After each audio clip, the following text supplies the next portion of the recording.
Hello student, मैं अरविंद कुमार। देखिए, आज आपको कक्षा 10वीं के गणित का दूसरा चैप्टर है जिसकी प्रश्नावली है 2.1। ठीक है, बहुपद। तो बहुपद में ये दूसरी प्रश्नावली में इसकी प्रश्नावली 2.1 दी गई है। इसमें ये ग्राफ के क्वेश्चन दिए गए हैं। ठीक है, तो इन ग्राफ को समझने से पहले, इन क्वेश्चनों को करने से पहले मैं आपको बहुपद के बारे में समझाऊंगा। ठीक है, कि बहुपद क्या होते हैं। तो यहाँ बहुपद पढ़ेंगे पहले, उसके बाद में हम सवाल करेंगे। सवाल 2 मिनट में हम हल करेंगे, इससे पहले इसका बेसिक समझेंगे। ठीक है, तो यहाँ आते हैं बहुपद पर। तो देखिए, बहुपद जो है, हम बहुपदों को एक तो घात के आधार पर और दूसरा पदों के आधार पर पढ़ेंगे हम। ठीक है, घात के आधार पर और पदों के आधार पर।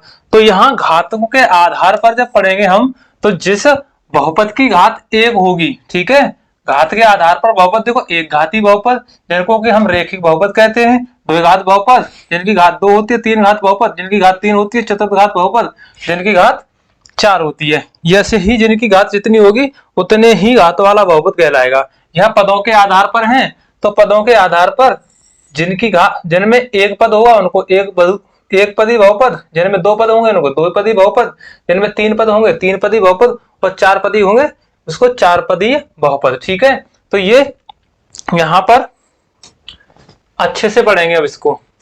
ये बहुपद दिया है, पॉलिनोमियल्स। ठीक है, यहाँ पर घातों के आधार पर पढ़ेंगे हम। तो घात के आधार पर पहले हम यहाँ देखेंगे, ये जो बहुपद बना होगा उसमें 2 मिलेंगे आपको। एक तो आपको चर मिलेगा और एक आपको अचर मिलेगा। ठीक है, चर मिलेगा और एक आपको अचर मिलेगा। तो जैसे यहाँ पर 2x लिखा हुआ है, तो यहाँ पर जो 2x है, इसमें जो x है ये तो हमारा है चर, और ये 2 है वो है हमारा अचर। तो यहाँ पर हम केवल चर की घात देखेंगे। ठीक है, चर की घात कितनी है, 2 है, 3 है, 1 है या 0 है, तो इसलिए। और घातों को, जो घातें होंगी, जो चर की घात होगी वो एक पूर्ण संख्या के रूप में होगी।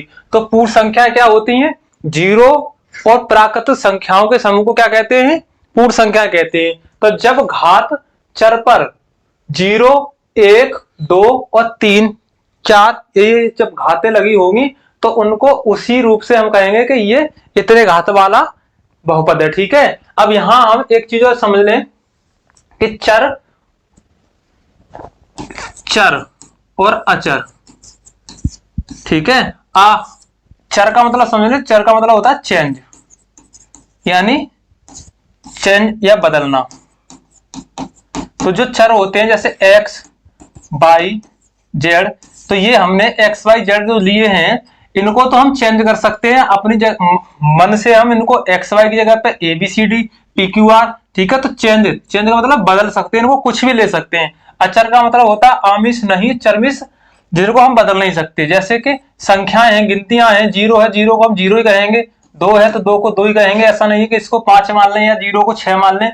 तो ये होते हैं अचर, जिनको हम बदल नहीं सकते, जिनको हम चेंज नहीं कर सकते। और जिनको हम चेंज कर सकते हैं उनको हम क्या कहते हैं, चर कहते हैं। तो ये चर और अचर। तो चर की घात हम देखेंगे, जहां पर हमारे यहाँ पर चर की घात पूर्ण संख्या के रूप में होगी वो बहुपद उसी रूप का होगा। ठीक है, तो यहां देखते हैं पहला, एक घात के बहुपद को रेखिक बहुपद कहते हैं। अब देखो, एक घात के बहुपद को, जिस पर एक घात है, यहाँ x की घात कितनी है, 1, तो यहाँ पर भी, और ये जो इसका गुणांक है 2x, इस x का गुणांक 2 जो है, इसको हम नहीं देखेंगे, यहाँ केवल इसकी घात देखेंगे कितनी है, 1 है। इसी प्रकार से यहाँ पर घात 1 है, इसी प्रकार से यहाँ y की घात 1 है, इसी प्रकार से यहाँ पर ax प्लस b में यहाँ x क्या है, हमारा चर है, और a और b जो है हमारे अचर ही है, ये मान लिए गए। ठीक है, तो इस रूप का भी हो सकता है हमारा एक घात वाला बहुपद या फिर रेखिक बहुपद। तो इनमें घात 1 है, उनको एक घात बहुपद कहेंगे। अब दो घात वाले बहुपद, ठीक है, जिनकी घात 2 होगी उनको द्विघाती बहुपद कहा जाएगा। जैसे ये एक समीकरण है हमारा, ये 2x² प्लस 3x प्लस 5/3। तो यहाँ पर देखो, हमारा जो चर है x, इसकी घात कितनी है, 2। तो घात चर की जब लेंगे तो सबसे बड़ी घात को ही हम लेंगे, और बहुपद को हम उसी घात से जानेंगे जिसकी घात जितनी बड़ी होगी। ठीक है, तो यहाँ 2 है, यहाँ पर देखो y² माइनस 2, तो y की घात कितनी है, 2, तो ये द्विघात बहुपद है, 2 माइनस x²। अब इसमें प्लस √3x, अब यहाँ पर 2 माइनस x, तो यहाँ x² की घात कितनी है, 2, तो जिसकी अधिक सबसे बड़ी घात होगी उसी को हम बहुपद माना जाता है। तो यहाँ पर द्विघात बहुपद हो गए। और द्विघात बहुपद का जो विस्तार रूप होता है वो ये होता है ax² plus bx plus c, जहां a b c एक वास्तविक संख्या है और a इज नॉट 0, यानी a जो है वो शून्य नहीं है। ठीक है, ये वास्तविक संख्या है a b और ये c। तो यहाँ पर हमने चर की घात देखी कितनी है, 2 है, तो ये कैसा बहुपद है, द्विघात बहुपद है। इसी प्रकार से यहाँ पर देखेंगे 3 घात के बहुपद को हम क्या कहते हैं, त्रिघात बहुपद कहते हैं। ठीक है, ये त्रिघाती बहुपद। ठीक है, तो यहाँ पर 3 घात देखेंगे। यहाँ देखो 2 माइनस एक्स की पावर क्यू है, तो यहाँ पर घात कितनी है चर की, 3। यहाँ पर देखो केवल एक्स क्यू, तो यहाँ पर भी घात कितनी है, 3। तो ये भी एक बहुपद है। कैसा बहुपद है, त्रिघात बहुपद है। ठीक है, √2x3 ये भी एक बहुपद है। तो यहाँ पर चर की घात कितनी है, 3 है, तो ये भी एक हमारा त्रिघात बहुपद है। अब यहाँ पूरा देखेंगे 3x³ minus 2x² plus x plus 1। यहाँ पर हमारे इस बहुपद में बड़ी घात कौन सी है, 3 है, तो इस 3 है, तो इसी को हम क्या कहेंगे, ये 3 घात वाला बहुपद है, यानी कि त्रिघात बहुपद है। और इसका जब विस्तार रूप देखेंगे तो आपको ये देखने को मिलेगा ax³ plus bx² plus cx plus d, जहां पर a b c d वास्तविक संख्याएं हैं जो कि a 0 के बराबर नहीं है। ठीक है, ये a जो है यहाँ पर x³ का जो गुणांक a है इसको हम 0 नहीं रखेंगे। ठीक है, अगर इसको हम 0 रख देंगे तो 0 का किसी के साथ जब गुणा करेंगे, 0 का a³ के साथ गुणा करेंगे, x³ के साथ गुणा करेंगे तो क्या हो जाएगा, 0 हो जाएगा। जब ये 0 हो जाएगा तो फिर ये द्विघात बहुपद रह जाएगा, इसलिए हम यहाँ पर a का मान 0 नहीं रख सकते। ठीक है, ये पहले ही हमने यहाँ पर मान लिया, बता दिया है कि a का जो मान है वो 0 नहीं है और ये वास्तविक संख्या है। ठीक है, अब देखते हैं रेखिक बहुपद का शून्यक। ठीक है, तो रेखिक बहुपद का शून्यक, इससे आगे थोड़ा मैं आपको ये बता दूं, ये तो हमने पढ़े थे घात के आधार पर, अब हम पढ़ेंगे पदों के आधार पर। तो पदों के आधार पर जो बहुपद हैं वो ये हैं, देखो, एक पदी बहुपद, द्विपदी बहुपद, त्रिपदी बहुपद, चार पदी बहुपद, 5 पद बहुपद, वो बहुपद। अब यहाँ पर हम घात से कोई संबंध नहीं रखेंगे, केवल हम पदों से संबंध रखेंगे जिसमें पद गिने जाएंगे। देखो, एक पदी बहुपद की बात हो रही है तो इसमें केवल एक पद है, 5x², एक पद है, इसको हम घातों से कोई मतलब नहीं है हमारा, यहाँ केवल पदों से मतलब है हमारा, घातों से कोई यहाँ पर मतलब नहीं है। यहाँ पर 5x है तो ये कितने पद है, इसमें एक है, एक पद है। 735x है, ये पूरा एक पद है। ठीक है, एक पदी। 4x³ एक पदी बहुपद है, ax पूरा एक पदी बहुपद है। ठीक है, तो ये एक पदी बहुपद हो गए। द्विपदी बहुपद में हम पद देखते हैं कितने, तो यहाँ पर देखो 3x³ माइनस 5, तो यहाँ पर कितने बहुपद हैं, कितने पद हैं, 2। तो एक तो 3x³ है और माइनस का 5, तो ये 2 पद हैं, इसलिए ये कैसा बहुपद है, द्विपदी बहुपद है। यहाँ पर भी 5x और 2 हैं, तो ये दोनों कैसे हो गए, ये वाला और ये वाला दोनों द्विपदी बहुपद। 7x² प्लस x, यहाँ पर भी 2 है, तो ये भी द्विपदी बहुपद। ax प्लस b, ये भी कैसा है, द्विपदी बहुपद। हमें यहाँ घात से कोई ही लेना देना नहीं है, केवल हमें पदों से ही मतलब है यहाँ पर। इसी प्रकार से त्रिपदी बहुपद, इसमें पद देखते हैं। देखो, इसको देखें 3x² प्लस 5x माइनस 2, तो यहाँ पर कितने पद हैं, 3, 1, 2 और 3, तो ये त्रिपदी बहुपद हो गया। इसमें कितने, 1, 2, 3, तो ये भी हमारा कैसा है, त्रिपदी बहुपद। अब इसमें देखो, आप कहोगे कि ये कैसे होगा, तो इसका हम अगर स्क्वायर खोलेंगे तो x² प्लस 2 का वर्ग 4 प्लस 2 दूनी 4x, 2 दूनी 4x। अब देखो, इसमें हमारे कितने पद आ गए, 1, 2 और 3, तो ये वाला भी कैसा हो जाएगा, हमारा त्रिपदी बहुपद। इसी प्रकार से हम बहुपदों की क्या कर लेते हैं, पहचान कर लेते हैं कि ये घात के आधार पर सीख रहे हैं हम या फिर पदों के आधार पर। तो पदों के आधार पर हम पद गिनेंगे और घातों के आधार पर हम जो चर होगा उसकी क्या देखेंगे, घात देखेंगे। ठीक है, अब हमने ये तो बहुपद देख लिए, अब देखेंगे, देखो रेखिक बहुपद के जो शून्यक हैं, हमें शून्यक और गुणांक के बारे में जानकारी होनी चाहिए, तभी हम इस चैप्टर के क्वेश्चन को सॉल्व कर पाएंगे। तो देखो, गुणांक जो है, मान लीजिए ये एक रेखिक बहुपद है और इसके हमें शून्य ज्ञात करने हैं, और शून्य ज्ञात करने के लिए हमने इसको px बराबर, ये रेखिक बहुपद है, इसको px बराबर हमने ax प्लस b मान लिया है कि ये एक रेखिक बहुपद है। और यहाँ पर px बराबर हमने क्या मान लिया है, अगर इसके शून्य को निकालना है तो उसको शून्य मानना पड़ेगा, तो px बराबर हमने लिख लिया शून्य। अगर px बराबर शून्य है तो इसका मान क्या हो जाएगा, शून्य, तो ax प्लस b बराबर शून्य हो गया। अब यहाँ से ax बराबर इधर ये b जो है इधर लेके आएंगे, पच्छांदर करेंगे तो माइनस का हो जाएगा। अब यहां से x तो यही रहेगा, a इधर लेके जाएंगे तो ये हो जाएगा माइनस का b अपॉन a, जो कि ये इसके क्या है, शून्यक है। ठीक है, तो रेखिक बहुपद का कितने शून्यक हो सकते हैं, अधिकतम एक। ठीक है, रेखिक बहुपद के अधिकतम शून्यक एक हो सकते हैं।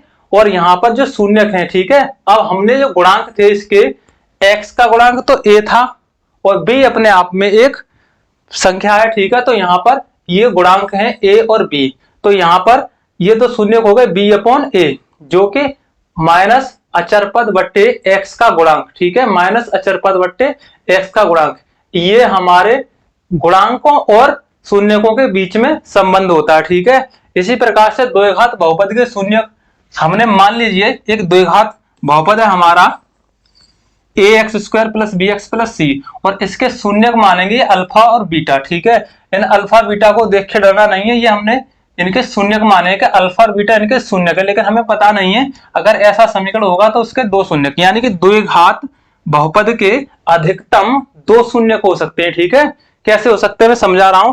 इसी तरह से मैंने एक एग्जाम्पल लिया है, माना पी एक्स बराबर x square minus 3x plus minus 4। अब यहां पर हमने इस एक्स स्क्वायर का गुणांक कितना है, एक है, तो इस एक का गुणा इस 4 के साथ करना है हमको।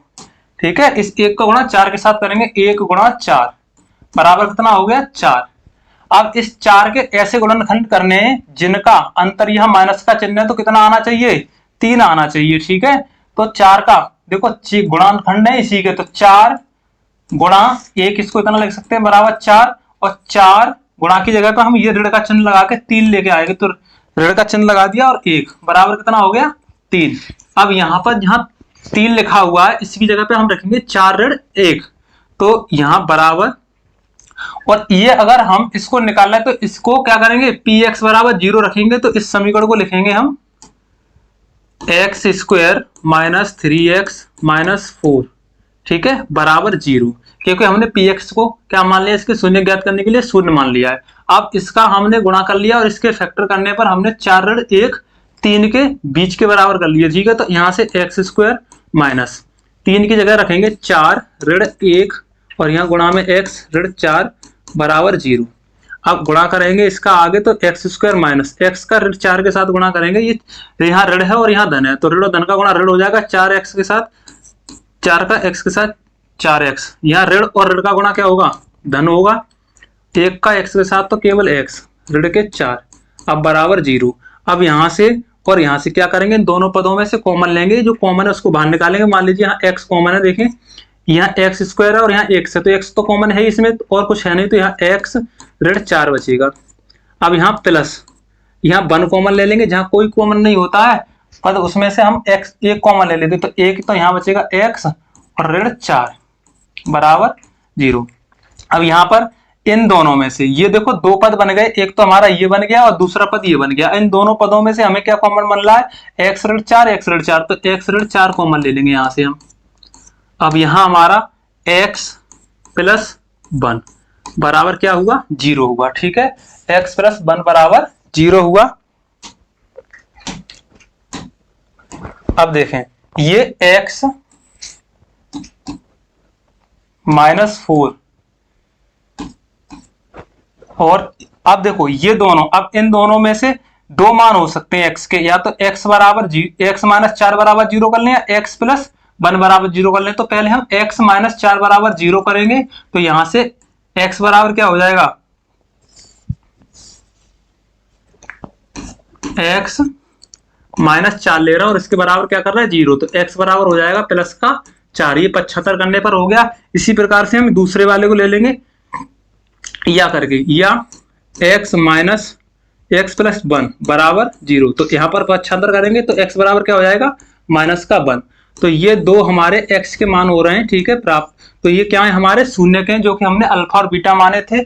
अगर इनको हम इस समीकरण में रख दें x की जगह पर, तो क्या प्राप्त होना चाहिए, हमें शून्य प्राप्त होना चाहिए। ठीक है, तो ये इसके क्या है, शून्य के हैं। देखें यहां पर ये जो समीकरण दिया है x square minus 3x minus 4, अब बराबर में 0 था, अगर हमने 4 रख दिया x की जगह पर, तो 4 का वर्ग कितना होगा, यहाँ पर 4 चक 16 माइनस 4 का 3 के साथ गुणा करेंगे तो 4 तिया 12 ऋण 4 बराबर 0। अब यहाँ देखेंगे ऋण के 12 और 4 कितने हो जाएंगे, ऋण के 16, यानी 16 धन के और ऋण के 16, और इधर तो 0 था, 16 में 16 घटाएंगे तो 0 बराबर 0, यानी ये इसका क्या है, एक शून्यक है। ठीक है, इसी प्रकार से जब ये इसका शून्यक है, अब रखेंगे ऋण 1 इसके साथ में। ठीक है, क्या रखेंगे, ऋण 1 रखेंगे इसी के साथ में। X square minus 3x minus 4 बराबर 0।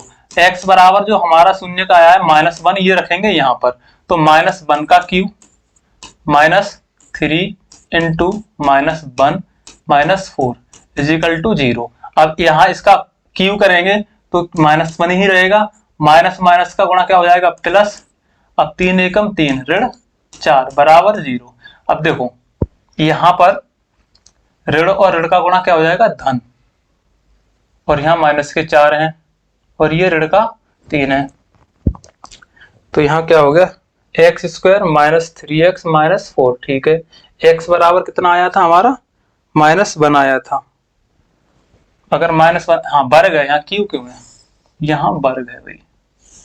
यहाँ एक्स स्क्वायर माइनस 3x, तो एक्स स्क्वायर माइनस 3x है, तो यहाँ पर x की जगह पर रखोगे -1 और इसका वर्ग, -3 इंटू इसका वर्ग करोगे तो माइनस, इस x की जगह पर -1 और -4 बराबर 0। अब क्या करोगे, इसका वर्ग करोगे तो किसी भी ऋणात्मक संख्या का वर्ग जो है सदैव क्या होता है, धनात्मक होता है, तो प्लस ऋण और ऋण का गुणा क्या हो जाएगा, धन, तो यहाँ पर भी 3 एकम 3 और माइनस के 4 बराबर में 0। 3 और 1 कितने हो गए, प्लस के 4 और माइनस के 4, इधर देखिए बराबर 0। 4 में 4 घटाएंगे तो 0 बराबर क्या हो गया, 0। यानी कि ये भी जो था हमारा x बराबर वो ऋण का 1, ये इसका क्या था, एक शून्यक था। तो इन दोनों को मान हमने इस पे रखा, तो यहाँ से हमें क्या प्राप्त हुआ है, शून्य प्राप्त हुआ है। तो द्विघात बहुपद के अधिकतम शून्य कितने हो सकते हैं, 2 हो सकते हैं। इसी प्रकार से त्रिघात बहुपद के जो शून्य का अधिकतम होंगे वो कितने होंगे, 3 होंगे। ठीक है, तो ये 3 घात वाले के, जिनकी घात, जहां पर चर की घात 3 होगी वो 3 घात वाला बहुपद कहलाएगा। ठीक है, तो आगे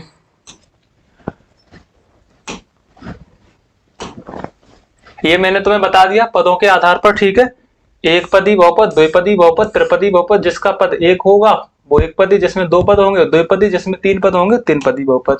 अब यहाँ देखेंगे बहुपदों के शून्यकों का ज्यामितीय अर्थ क्या है। ठीक है, तो जो बहुपदों के शून्यकों का ज्यामितीय अर्थ के आधार पर हम देखेंगे, एक मान लेंगे कि एक रेखिक समीकरण लिया है मैंने, ये ax प्लस बी। ठीक है, और ax प्लस बी लिया है हमने, क्या, रेखिक बहुपद। और यहाँ पर a जो है वो शून्य के बराबर नहीं है, क्योंकि अगर a शून्य के बराबर हो जाएगा तो ये x तो केवल b रह जाएगा। ठीक है, तो ये रेखिक बहुपद तो होगा नहीं। ठीक है, तो यहाँ पर हमने a का मान शून्य नहीं रखा है। अब अगर इसको हम ग्राफ पर दिखाएंगे तो किसके सापेक्ष, क्योंकि इसको हम किसके सापेक्ष लेंगे, px, यानी कि x पर पूछ रहा है तो x पर लेंगे, तो इसको यहाँ पर ये हम y बराबर, तो 2 इसकी टेबल बनाएंगे तो y बराबर ax प्लस b बराबर, तब y बराबर लिख लेंगे इसको। इसी प्रकार से एक उदाहरण ले लिया मैंने कि y बराबर 2x प्लस 3, जो कि हम इसको ग्राफ पर इसको बना के दिखाएंगे। तो अगर y बराबर लिया तो यहाँ एक में रख देंगे खाने में x, दूसरे में रख देंगे हम y बराबर 2x प्लस 3। अगर मैंने यहाँ पर -2 रख दिया, 2 इंटू -2 रख दिया, तो कितनी वैल्यू आएगी यहाँ y की, तो ऋण का कितना हो जाएगा, 2 दूनी 4 प्लस 3, 4 में से 3 घटाओगे तो कितना बचेगा, -1। तो यहाँ पर y की वैल्यू आ गई हमारी -1। इसी प्रकार से एक रख दिया मैंने यहाँ पर x की जगह पर, y बराबर 2 इंटू x की जगह पर 1 प्लस 3, तो 2 एकम 2 धन 3 बराबर 3 और 2 कितने हो जाएंगे, 5, यानी कि y बराबर कितना हो गया, 5। तो यहाँ y का मान आ गया 5 और x का मान कितना रखा था मैंने, 1। यहाँ पर x का मान कितना रखा था मैंने, ऋण 2, और यहाँ पर y का मान कितना आया था हमारा, ऋण 1। ठीक है, अब ये हमारे, ये x अक्ष पर और ये y अक्ष पर, तो x अक्ष पर चलेंगे -2, देखेंगे यहाँ पर x अक्ष पर -2, तो x अक्ष पर ये आ गए -2 और y अक्ष पर हम -1 जाएंगे, तो y अक्ष माइनस नीचे, तो यहाँ, यानी कि इसके जो निर्दिष्ट अंक यहाँ पर आ रहे हैं, ये शून्य जो निकाले थे हमने वो यहाँ पर हैं, तो इसके -2, -1। अब इसके बिंदु ये आ गए। ठीक है, इसी प्रकार से 1, 5 x अक्ष पर धनात्मक चलेंगे, ये 1 यहाँ हो गया, और 5 यहाँ पर ऊपर जाएगा ये इस छेद में, तो ये हो गया 1,5, इसके बिंदु यहाँ पर होंगे। अब इससे जब मैंने इसको ग्राफ डाला तो कहीं ना कहीं यहाँ पर देखो 0 और ऋण 3/2 इनके बीच में कुछ ना कुछ संबंध है। यहाँ जो हमारे इसके ये निकल के आए थे, अगर इसके बराबर में यहाँ पर 2x, इसके अगर मैं शून्यक निकालूं, जैसे px बराबर मैंने इसको लिख लिया 2x + 3। अब यहाँ px बराबर क्या ले लूंगा मैं 0, तो यहाँ पर 2x + 3 बराबर क्या हो जाएगा 0। अब यहाँ से 2x बराबर लूंगा तो ये -3 हो जाएगा, और यहाँ से x बराबर निकालना होगा तो -3/, और ये गुणा से भाग में जाएगा तो 3/2। तो यहाँ देखो -3/2, तो -3/2 इसके बीच में और इसके जो मान निकाले हैं इनके बीच में कुछ ना कुछ संबंध हमको दिखाई दे रहा है। तो ये है हमारा बहुपदों के शून्यकों का ज्यामितीय अर्थ। ठीक है, आगे बढ़ते हैं।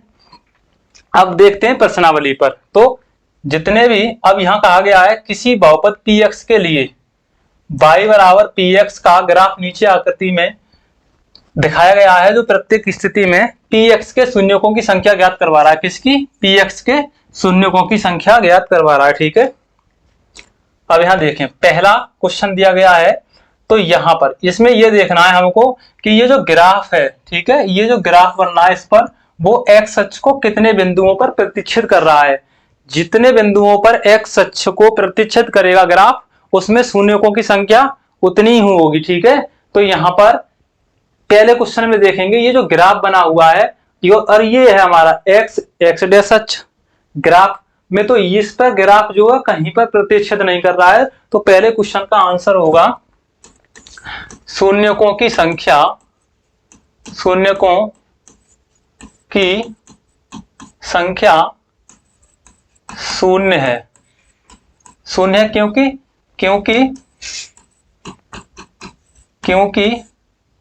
x अक्ष को ग्राफ किसी भी बिंदु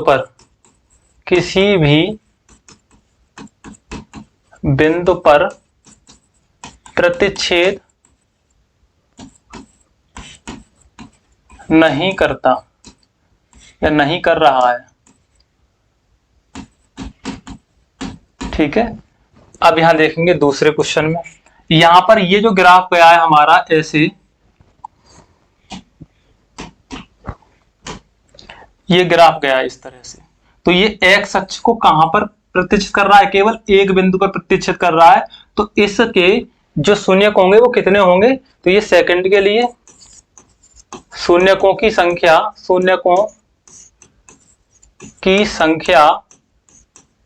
1 है, क्योंकि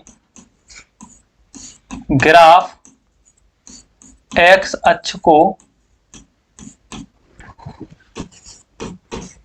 एक बिंदु पर प्रतिच्छेद करता है। ठीक है, अब इसी प्रकार से तीसरा क्वेश्चन करना है हमको। तीसरे क्वेश्चन में देखते हैं, ये हमारा x अक्ष है। अब x अक्ष पर ये ग्राफ गया, ये गया और ये गया, तो एक तो यहाँ पर प्रतिच्छेद कर रहा है, यहाँ पर और यहाँ पर। कितनी जगह पर प्रतिच्छेद कर रहा है? तो 3 जगह पर। तो तीसरे क्वेश्चन का आंसर होगा हमारा शून्यकों की संख्या 3 है, क्योंकि ग्राफ x अक्ष को 3 बिंदुओं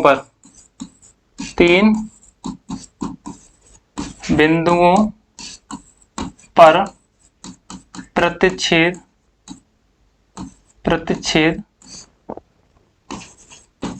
कर रहा है या करता है।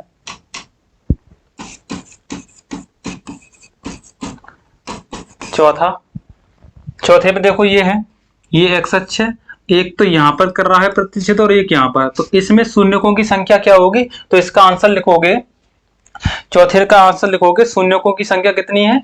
शून्यकों की संख्या 2 है, क्योंकि एक्स अक्ष को ग्राफ 2 बिंदुओं पर प्रतिच्छेद कर रहा है। तो चौथे का आंसर लिख लोगे यहां से। इसी प्रकार से पांचवा क्वेश्चन दिया गया है, ये है हमारा ग्राफ बना हुआ है और इस पर जो ग्राफ है वो एक्स अक्ष को कहां पर, एक बिंदु पर यहाँ, एक बिंदु पर यहाँ और एक यहाँ और एक यहाँ, कितने बिंदुओं पर प्रतिच्छेद कर रहा है, 1 2 3 4।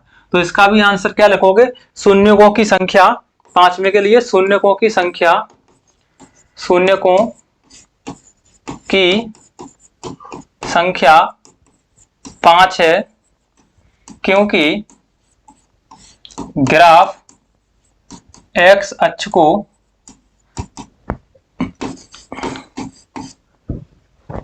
5 क्यों, इसमें 4 हैं, ठीक है, 4 हैं इसमें।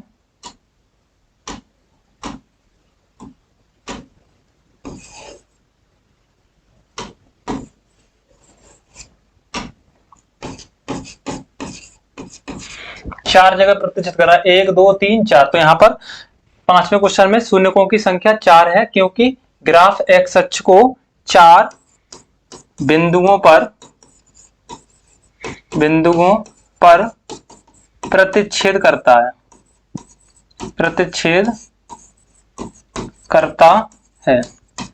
इसी प्रकार से 6 नंबर क्वेश्चन है, इसका लिख लेना। यहाँ पर चौथे क्वेश्चन में क्या है, 1 2 बिंदुओं पर प्रतिच्छेद कर रहा है, तो यहाँ पर शून्यकों की संख्या कितनी होगी, शून्यकों की संख्या 2 होगी, क्योंकि ग्राफ एक्स अक्ष को 2 बिंदुओं पर प्रतिच्छेद कर रहा है। इसी प्रकार से क्वेश्चन नंबर 6 है और यहाँ पर ये ग्राफ जो है कितने बिंदुओं पर, 1 2 और ये 3। तो यहाँ पर 3 जगह प्रतिच्छेद कर रहा है एक्स अक्ष को ये ग्राफ, तो इसमें शून्यकों की संख्या कितनी हो जाएगी, 3। तो यहाँ पर छठे में शून्यकों की संख्या, शून्यकों की संख्या कितने, 1 2 3 जगह पे प्रतिच्छेद कर रहा है, 3 है, क्योंकि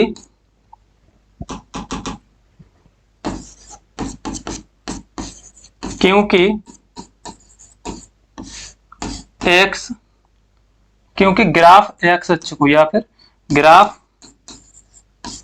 एक्स अक्ष को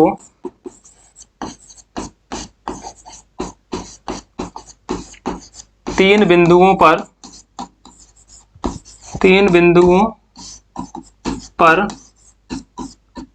प्रतिच्छेद कर रहा है, ठीक है। तो ये थे इसके 6 सवाल जो कि हमने इस वीडियो में किए हैं। आगे देखते हैं नेक्स्ट वीडियो में प्रश्नावली। ये थी हमारी 2.1। आगे प्रश्नावली हम पढ़ेंगे, इसमें 2.2 के सारे सवाल करने वाले हैं इसमें। तो इसमें तो हमने 2.1 के क्वेश्चन कराए थे और यही समझाया था बहुपद क्या होते हैं, ठीक है। तो अब आगे मिलते हैं नेक्स्ट वीडियो में। इतना ही, धन्यवाद।